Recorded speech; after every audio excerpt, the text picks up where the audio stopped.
Hello, hi folks. In this channel we shall be looking at the lectures, and these lectures are pertaining to business studies.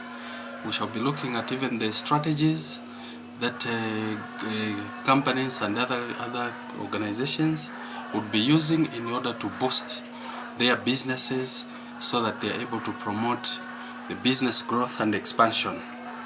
So the topic for today is corporate governance.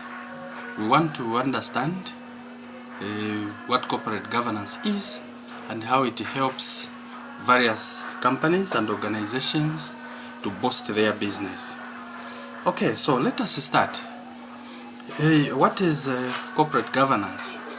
Corporate governance is the governance system of rules, practices, and processes by which a company is directed and controlled. Okay, so like you have heard, corporate governance involves balancing the interest of a company's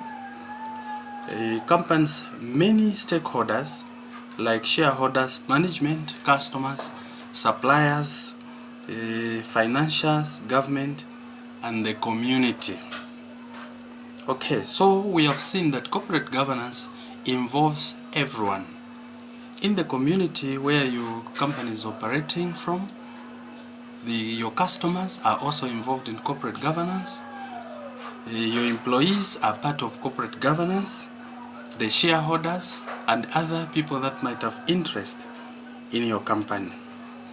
Okay, corporate governance provides the framework of attaining objectives of your company or organization. Now, before I move further, I want to move a little bit and look at the shareholders and the other stakeholders. When we are looking at the shareholders, here I will focus on the directors of the company, meaning I'm looking at the board of directors. When we are talking about the board of directors, there are two types of directors that we are going to look at in this channel. The first one, we are going to look at the executive directors. Executive directors, these are key directors. Okay, these look at day-to-day running of the company or the organization. Executive directors are senior executives of the company, and these can be the owners of the company or the organization. Okay, let us look at the second set of directors. These are called external directors.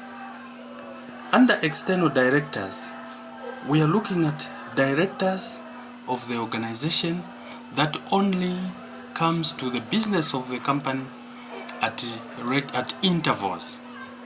When there's a meeting, they are called upon to attend this meeting. These are not fully involved in the day-to-day operations of the company. Okay, we move on. I want us to look at the independent directors. Independent directors or independent executive members are non-executive directors, and these are chosen because of their experience within the industry. So when we are looking at the independent directors, we are simply talking about directors that are skilled. They have the experience, they have what it takes to run a company, but they are not on a full basis. They are chosen because of that special skill, which is experience which they have to run the companies. Okay, so let us move on. I wanted us first to look at the directors, which we have done. Now, the next point on directors that you must note is that the board of directors will be able to choose the board chairperson. Within the directors will emanate now the chairperson of the board. Alright, let us move. All these are part and parcel of corporate governance. So let us continue now with corporate governance. We ended on a point where we said corporate governance provides the framework of attaining objectives of the company.